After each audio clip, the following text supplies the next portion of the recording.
नमस्कार दोस्तों आज हमारा विषय है शून्य से शून्य की यात्रा। यहाँ शून्य का मतलब परम शून्य से है, नथिंगनेस से है।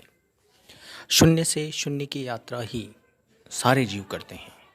अनंत सृष्टियों में जितने भी जीव हैं, जितने भी लोक हैं, जितने भी अलोक हैं, चाहे साकार व्यवस्था हो चाहे निराकार व्यवस्था के जीव हों, जितने भी अनंत जीव हैं, सबकी यात्रा शून्य से शून्य की ही है।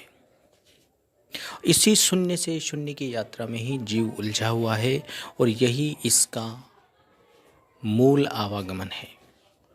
इसी शून्य से शून्य की यात्राओं में ये अनंत तरह के पद लेता है, अनंत तरह की योनियां लेता है, अनंत तरह के सुख भोगता है, अनंत तरह के दुख भोगता है, असीम आनंद भोगता है, असीम पीड़ा भोगता है। गहरी से गहरी पीड़ा जो कई सालों तक रहे, कई दिनों तक रहे, कई युगों तक रहे, ऐसी पीड़ाएं भोगता है। असीम आनंद भोगता है जो कई दिन, कई साल, कई युग तक रहे। जीव इन्हीं चीज़ों में उलझा रहता है जो ठहराव वाली चीज़ें नहीं हैं। यह चीज़ें वो चीज़ें हैं जिनमें गति है, और जहाँ गति है वहाँ चेतना है, और वहाँ पर ही बंधन है। बंधन में जीव को सुख भी मिलता है और दुख भी मिलता है। और इस शून्य से शून्य की यात्रा बहुत ही सिस्टेमेटिक यात्रा है, बहुत ही न्यायपूर्ण यात्रा है। इसकी यात्रा पर आप बिल्कुल शक नहीं कर सकते हो। इस शून्य से शून्य की यात्रा में आपको जितने शारीरिक, जितने मानसिक सुख दुख मिलेंगे, उन सब का पलड़ा बिल्कुल बैलेंस्ड होता है। इस यात्रा में रंचित मात्र भी कमोबेश नहीं होती, अन्याय नहीं होता। जितना सुख मिलता है आगे उतना दुख मिलेगा, जितना दुख मिलेगा आगे उतना सुख मिलेगा, जितना आनंद मिलेगा उतनी पीड़ा मिलेगी। जीव कराह जाता है जब पीड़ा मिलती है, दुख मिलता है, और उल्लास से भर जाता है जब जीव को आनंद मिलता है, सुख मिलता है। इसी को बंधन कहा गया है, और यही आवागमन की सच्ची यात्रा है, और इस आवागमन को ही तोड़ना सच्ची मुक्ति है। सचमुच ही इस समस्त शून्य से शून्य की यात्रा का जो आधार है वही समर्थ हो सकता है। क्योंकि सोचिए, जो ये सिस्टेमेटिक यात्रा चल रही है, इस सिस्टेमेटिक यात्रा में कोई भी रंचित मात्र भी बदलाव नहीं कर सकता। चाहे किसी को आप भगवान कह दो, किसी को खुदा अल्लाह गॉड कह दो, रंचित मात्र भी इसमें अंतर नहीं ला सकता। केवल और केवल समर्थ परमात्मा की, उस परम स्थिर परमात्मा के सिवाय कोई भी इस यात्रा में तनिक मात्र भी अंतर नहीं ला सकता। जब आप परम शून्य से प्रकट होते हो, जब चेतना परम शून्य से प्रकट होती है, तब उसके प्रारब्ध शून्य होते हैं। तो शून्य प्रारब्ध से अनंत प्रारब्ध बनते हैं, और अनंत प्रारब्ध की यात्रा से वापस शून्य प्रारब्ध की यात्रा शुरू हो जाती है। मतलब आप जब पहली बार जन्म लेते हो, परम चैतन्य बनते हो, तब आपके प्रारब्ध कुछ नहीं होते, शून्य प्रारब्ध होते हैं। और सोचिए, उस शून्य प्रारब्ध से अनंत जन्मों की यात्रा में कितने ही प्रारब्ध भोगते हुए वापस शून्य की तरफ आप दौड़ पड़ते हो, शून्य प्रारब्ध की तरफ दौड़ पड़ते हो। इसको ऐसा समझिए, जैसे पहाड़ की चोटी पर कोई पत्थर हो, तो उसकी यात्रा, पहाड़ की चोटी पर जो पत्थर होता है उसकी यात्रा नीचे आने की होती है। और वो कितना नीचे आ सकता है? जितना पहाड़ का तल होता है। तो पहाड़ की दो चोटियां होती हैं, एक तो ऊपर की चोटी, एक नीचे की चोटी। और जो ऊपर जो पत्थर है उसकी यात्रा नीचे की चोटी तक होती है, उससे ज़्यादा उसकी यात्रा नहीं हो सकती पहाड़ के पत्थर की। इसी तरीके से शून्य की चोटी भी शून्य है और शून्य का तल भी शून्य है। तो शून्य से शून्य की यात्रा हर जीव की होती है। वो चोटी से परम चैतन्य बनकर वापस परम चैतन्यता को प्राप्त होकर शून्यत्व को प्राप्त हो जाता है। और शून्यत्व में, नथिंगनेस में उसकी संभावना जैसी की तैसी बनी रहती है और वापस वो प्रकट होता है। जितने जन्म की उसने यात्रा की, जितने जन्म वो यात्रा करता है, अनंत जन्मों का जितना पीरियड उसका होता है एक परम चैतन्य का, उतने ही समय तक वो परम शून्य में आराम करता है। लगता है वो खत्म हो गया, लेकिन वो खत्म नहीं होता। जैसे एक पानी होता है, पानी में से एक बूंद निकाल ली और समुद्र में से एक बूंद निकाल ली और वापस उस बूंद को समुद्र में डाल दिया जाए, तो जब आप समुद्र में वापस पहुंचते हो तो उसको शून्य अवस्था कहा जाता है। और जो परम शून्य अवस्था तक पहुंचता है, समझिए उसकी यात्रा अनंत युगों के लिए शांत हो गई। अनंत युगों के लिए वो आवागमन में दोबारा नहीं आएगा। फिर जब वो उसका टर्न आता है वापस प्रकट होने का, तो फिर वापस उसकी परम शून्य से परम शून्य की यात्रा चल पड़ती है। वापस सुख दुख आनंद पीड़ा सारा भोगता है जीव। तो जितनी समय की उसकी यात्रा होती है, उतने ही समय का उसको आराम मिलता है। ये तो रही प्रकृति की व्यवस्था, समस्त प्रकृतियों की व्यवस्था। ये मूल प्रकृति, शून्य प्रकृति की व्यवस्था है।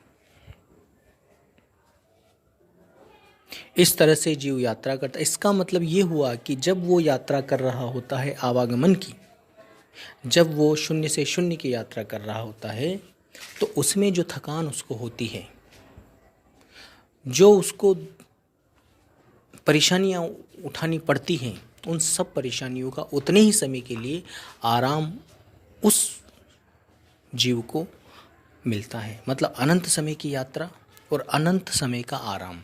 लेकिन उस अनंत समय के आराम के बाद फिर वापस उसको उठना होता है, वापस बनना होता है और वापस से उसकी यात्रा चल पड़ती है। अब कहानी इस तरह से परम शून्य से परम शून्य की बनती है। लेकिन इस सारी व्यवस्था के पार एक और परमात्मा है। वो बिल्कुल ठहरा हुआ परमात्मा है। वो परम अकर्ता परमात्मा है।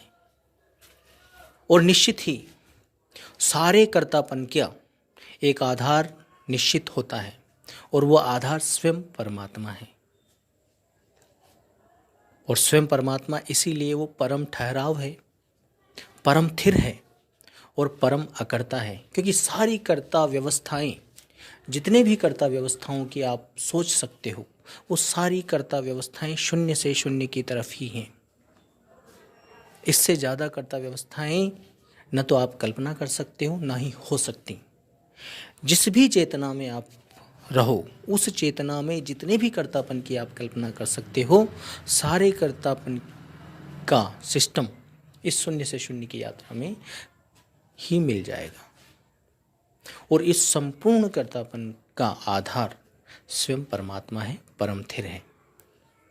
जब आप परम थिर से जुड़ते हो, तो परम थिर आपके परम शून्यत्व की संभावनाओं को मिटा देता है। तब जाकर आप परम पूर्ण आराम में आते हो, आप पूरे मिट जाते हो, फिर आपका आवागमन खत्म हो जाता है। तो यहाँ पर आपके लिए दो ऑप्शन होते हैं, हर जीव के लिए दो ऑप्शन होते हैं। पहला ऑप्शन कि वो मन की धारा में ही रहे। ये शून्य से शून्य की जो यात्रा है वो मन की धारा है। तो या तो वो सारे सुख दुख आनंद पीड़ा भोगता हुआ अपनी यात्रा करे और एक समय आराम कर ले, उतने ही समय के लिए, और फिर यात्रा पर चल पड़े, फिर आराम कर ले, फिर यात्रा पर चल पड़े, फिर आराम कर ले। ये तो है मन की धारा का। यहाँ आवागमन हमेशा बना रहेगा। लेकिन जितनी देर आप यात्रा करोगे, उतना ही समय के लिए आपको आराम भी मिलेगा। पूर्ण न्याय व्यवस्था है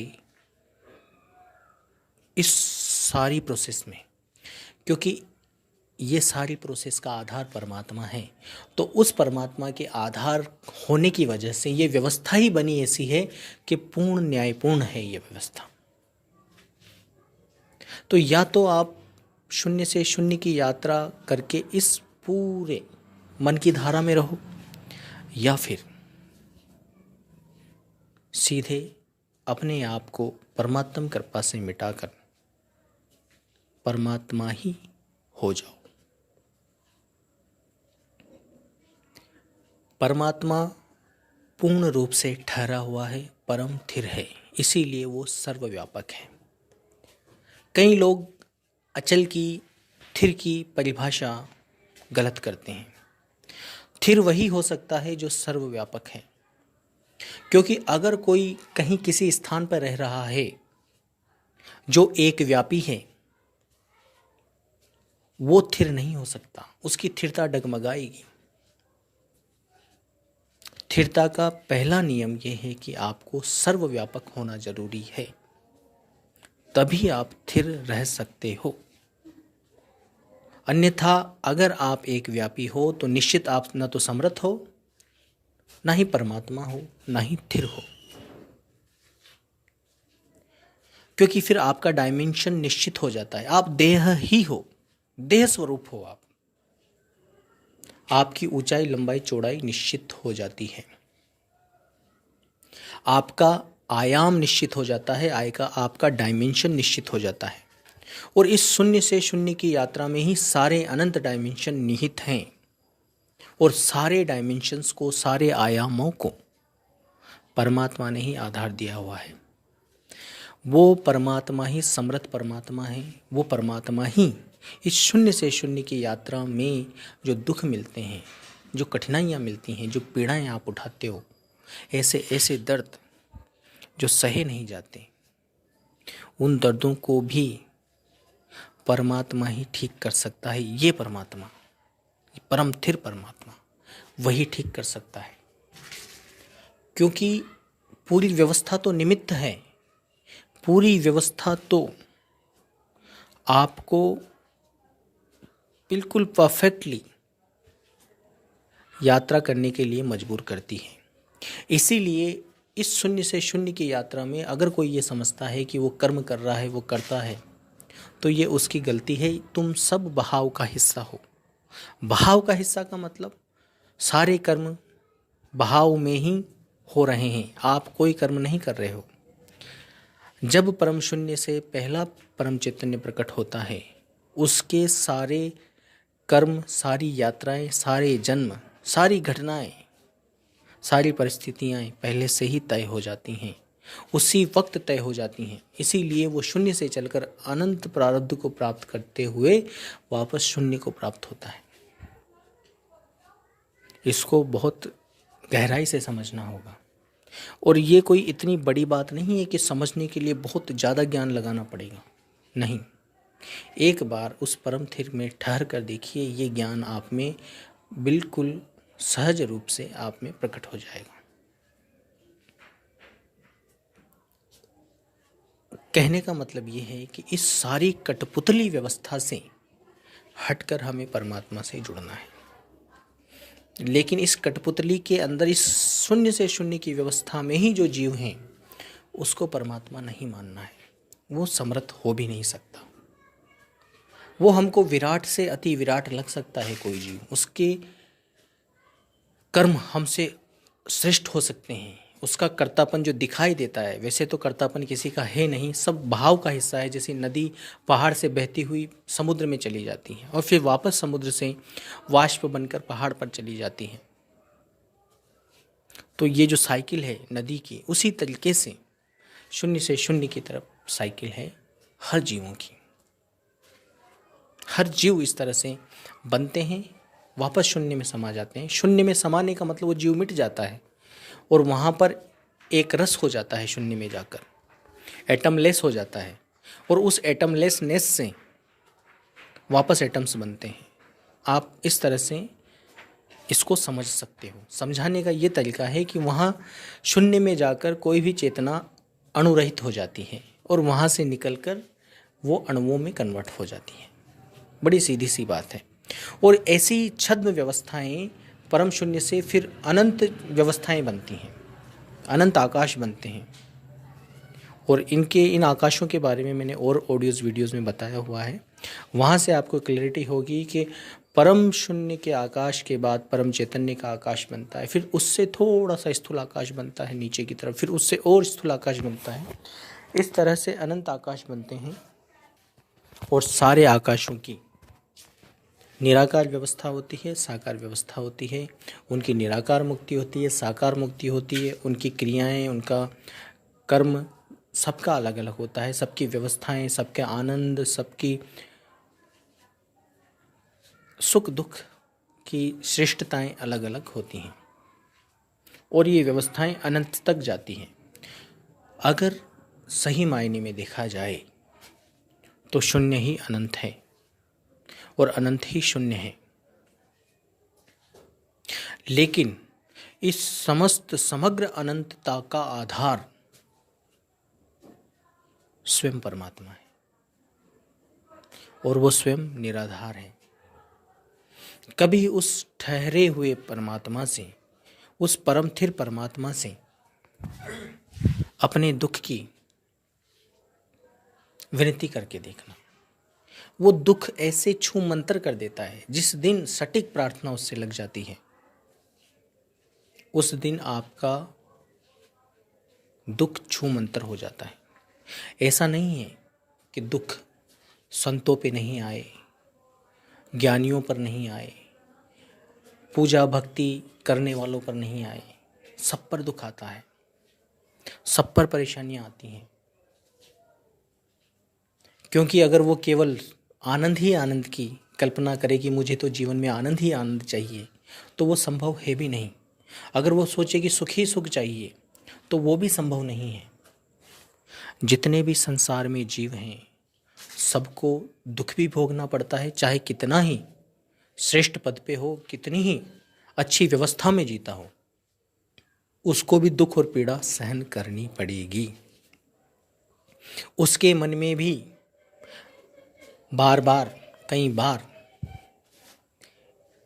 इस जीवन से मुक्त होने की इच्छा प्रकट होती है, इस जीवन से भाग जाने की इच्छा प्रकट होती है।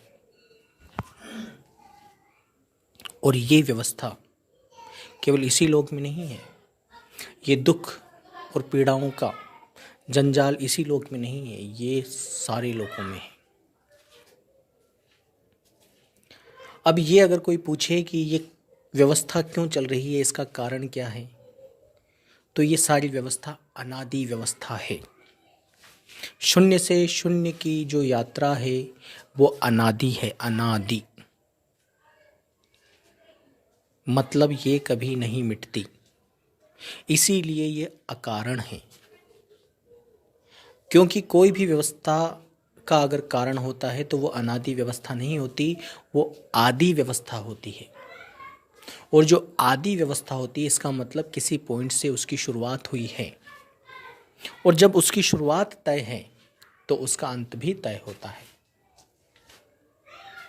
कहने का मतलब अगर कोई व्यवस्था का कारण है तो वो व्यवस्था मिटती है और वो फिर दोबारा नहीं आती। लेकिन चूंकि ये व्यवस्था मिटकर वापस प्रकट होती है, इसलिए इसका कोई कारण नहीं है। और जो कारण बताते हैं, समझिएगा कि वो परम शून्य से बात कर ही नहीं रहा, वो बिचले लोगों से बात कर रहा है। वो बीच की गणित आपको बता रहा है, उसको पूरा दृष्टांत समझ में ही नहीं आया।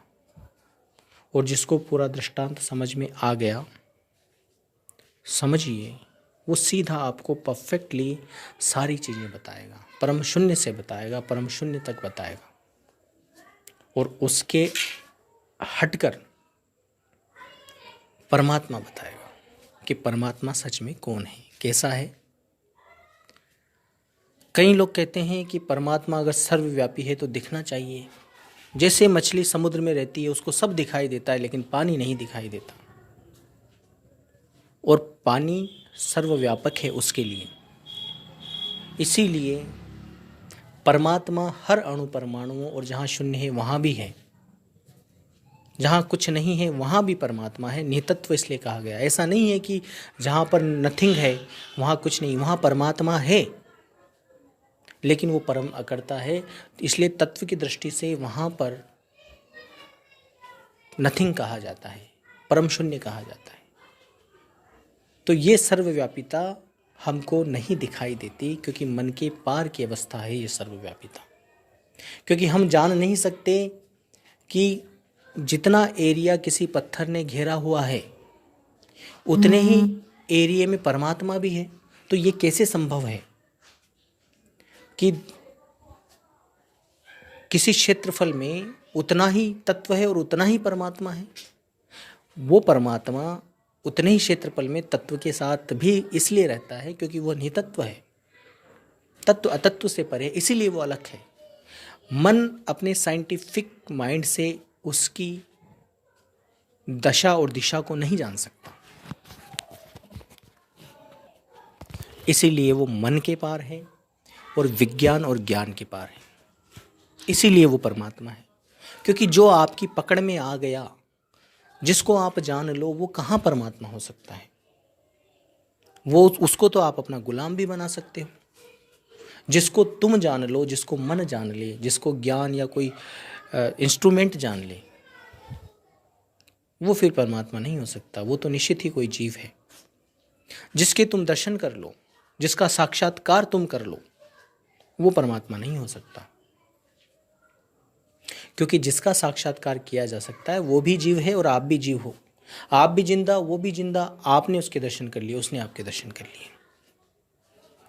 और परमात्मा की प्राप्ति उसी को कही जाती है जब आप पूर्ण मिट जाते हो। मतलब आप तो मिट गए, अब आप साक्षात्कार करने वाला बचा ही नहीं, फिर बचा केवल परमात्मा। तो परमात्म उपलब्धि इसी को कहा जाता है कि आप खत्म, बस ये परमात्मा उपलब्धि है। तो शून्य से जो शून्य की यात्रा है वो महादुखदाई के साथ साथ महासुखदाई भी है। लेकिन सुख का चक्र बड़ा तेज चलता है और दुख का चक्र बड़ा स्लो चलता है। ये दोनों एक दूसरे के एंटी। जैसे सुख का एंटी दुख है, ऐसे ही सुख की रफ्तार तेज है तो उसका एंटी दुख की रफ्तार धीमी है। 100 वर्ष का सुख ऐसे निकल जाएगा जैसे कि 10 वर्ष में निकल गया, और 100 वर्ष का सुख ऐसे निकल जाएगा जैसे कि 10 वर्ष में निकल गया, और 10 वर्ष का दुख ऐसे निकलेगा जैसे 100 वर्ष लग गए। इस तरह से जीव यहाँ पर ज़्यादा दुखी है। अब इस यात्रा में स्पष्ट सी बात है कि इस शून्य व्यवस्था को अपनी ड्यूलिटी मेंटेन करके चलनी पड़ती है। कई लोग सोचते हैं कि हम तो भक्ति करके खूब आनंद बटोर रहे हैं, खूब हमको आनंद मिल रहा है। लेकिन मित्रों, जैसे ध्यान की मात्रा सीमित है अनंत ब्रह्मांडों में, ऐसे ही आनंद की मात्रा भी फिक्स है। अगर आप प्रयास करके, ज़्यादा मेहनत करके ज़्यादा आनंद को एक्सेस करने की कोशिश करोगे तो आपकी तय हो गया कि आपको उतना ही पीड़ा भी एक्सेस होने वाली है। इसीलिए सहज रहो। सहजता से जितना आनंद उपलब्ध हो जाए वही आपका आनंद है, वही आपका हिस्सा है। उसी को ग्रहण करो। क्योंकि जो ये गति, ये चेतना का जो आनंद है वो क्षणिक है, क्षणभंगुर है, वो ज़्यादा दिन टिकने वाला नहीं है। उसका स्थान पीड़ा लेगी। क्योंकि शून्य व्यवस्था में ड्यूलिटी को मेंटेन करना बहुत ज़रूरी है। जितने दिन संसार में टेक्नोलॉजी चलती है उतने ही या उससे ज़्यादा समय के लिए बिना टेक्नोलॉजी के रहना पड़ता है। इसमें कोई बड़ी दो राय नहीं है कि आने वाले दशकों में आपके हाथ में मोबाइल न रहे, कंप्यूटर न रहे, सारी टेक्नोलॉजी व्यवस्था धड़ाम हो जाए। आप सोचोगे ये कैसे पॉसिबल है? ये संभव हो सकता है। विज्ञान की दृष्टि से अगर आप देखोगे तो आप सोच नहीं पाओगे कि कैसे संभव है कि मोबाइल अब बंद हो जाएंगे, कंप्यूटर बंद हो सकते हैं, या लैपटॉप बंद हो सकते हैं, सारी प्रणालियाँ जितनी भी कंप्यूटराइज्ड प्रणालियाँ हैं, चाहे बैंक हो या अन्य औद्योगिक क्षेत्र हो, बंद हो जाएं। आपका दिमाग सोच नहीं सकता, लेकिन ये संभव है कि आने वाले दशकों में आप टेक्नोलॉजी दूर दूर तक ना देख पाओ, ऐसा हो जाए। देखते रहिए, समय आपको सब दिखा देगा।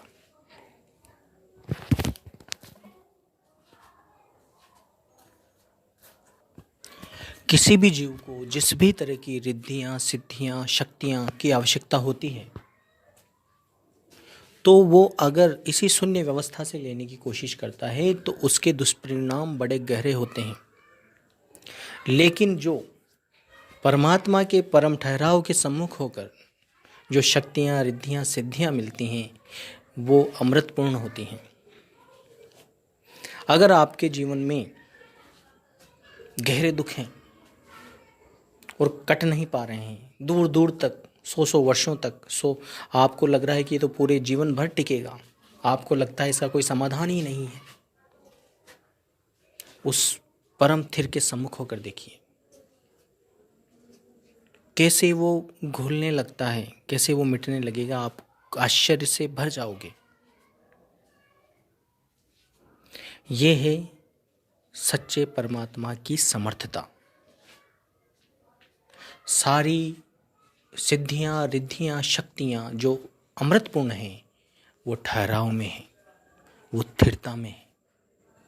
सारा अमृत स्थिरता में है। अमृत का मतलब ही यही होता है, जो अमृत अमरता से जुड़ा है, वो खंड ना हो, वह अमृत स्थिरता में है। लेकिन शरीर की स्थिरता में नहीं, सुरती की स्थिरता में नहीं। आप क्या समझते हो कि सुरती को स्थिर करके उस परमात्मा को प्राप्त कर लोगे? नहीं। उस स्थिर में अपने आप को रखने पर अपने आप आपको उसकी कृपा मिलती है, ब्लेसिंग मिलती है, और उसी ब्लेसिंग से, उसी कृपा से आपका जन्म मरण का, शून्य से शून्य की यात्रा का रोग कटता है और आपको अमृत मिलता है। और मरणोपरांत आप स्वयं अमृत ही हो जाते हो, स्वयं परमात्मा ही हो जाते हो। आप मिटे बचा परमात्मा, तो आप परमात्मा ही हो गए, शब्दों में ऐसा कहा जाता है। कई लोग ऐसा कहते हैं कि हमारे मिटने के बाद हम क्या जाने क्या बचेगा। यही एक बहुत बड़ा गुप्त रहस्य है। आपके मरने के बाद ही ये समझिए सच्चा जीवन दान हुआ है आपको। लेकिन इसको समझने के लिए मरना पड़ेगा। एक बूंद कैसे सागर हो जाती है, वो ये वाली व्यवस्था है।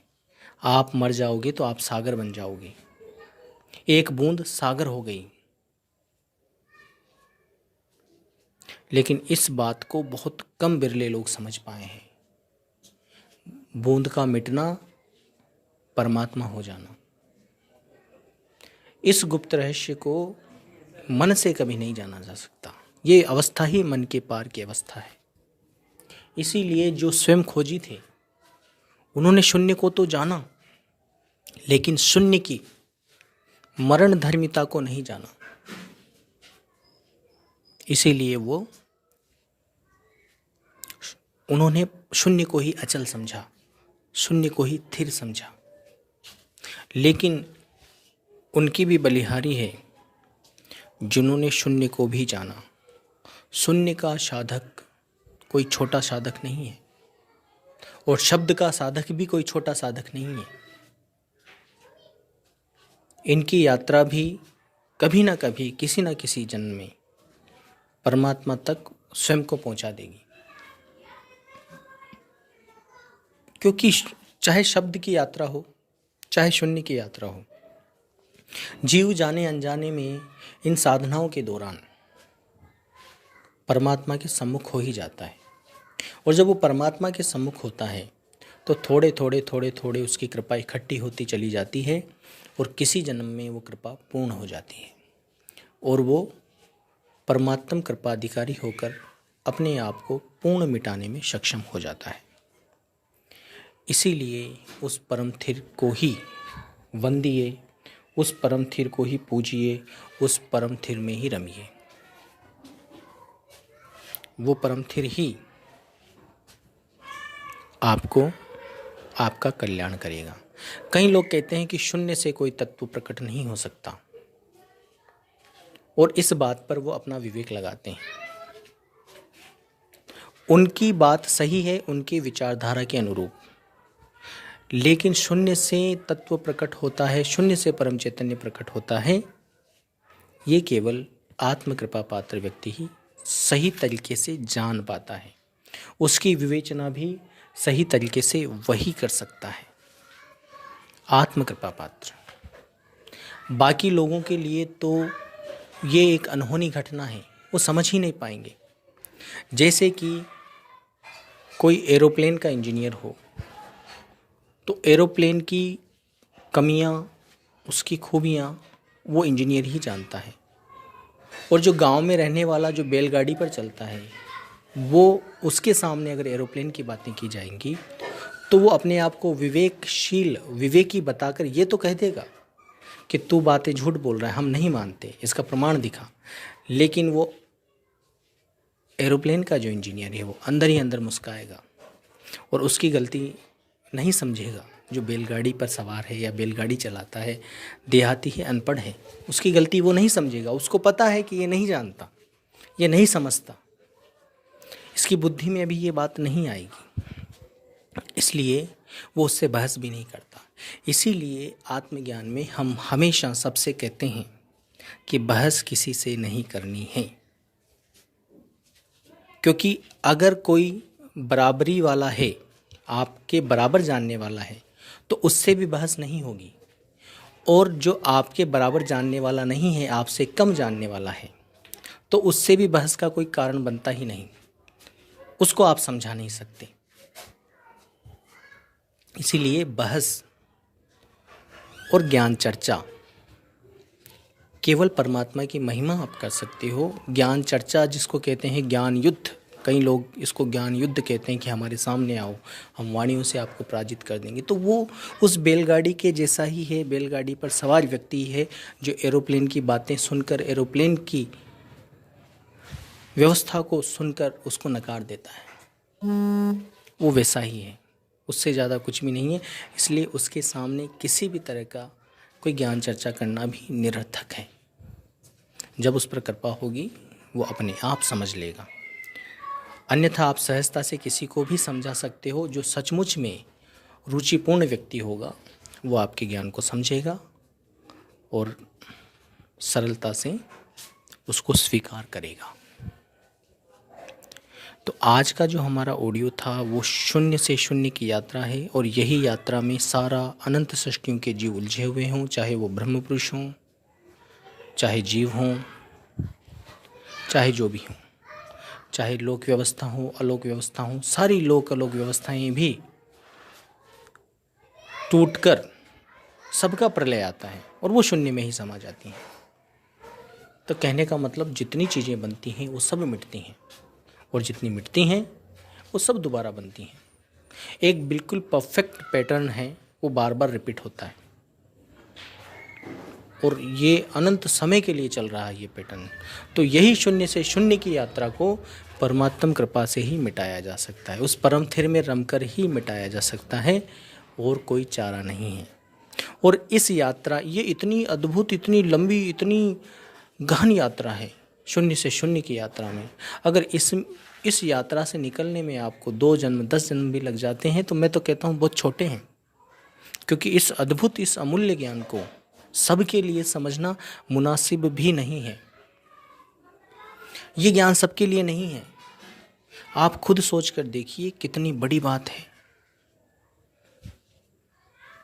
यहाँ लोग भूत प्रेतों, देवी देवताओं से ऊपर नहीं उठते, उस परम विराट, परम थिर परमात्मा की तरफ बढ़ें। ये सबके लिए संभव नहीं है। जो समझ पा रहे हैं, जो जान पा रहे हैं, वो अति अति अति भाग्यशाली हैं, जो परमात्मा से जुड़ पा रहे हैं। धन्यवाद।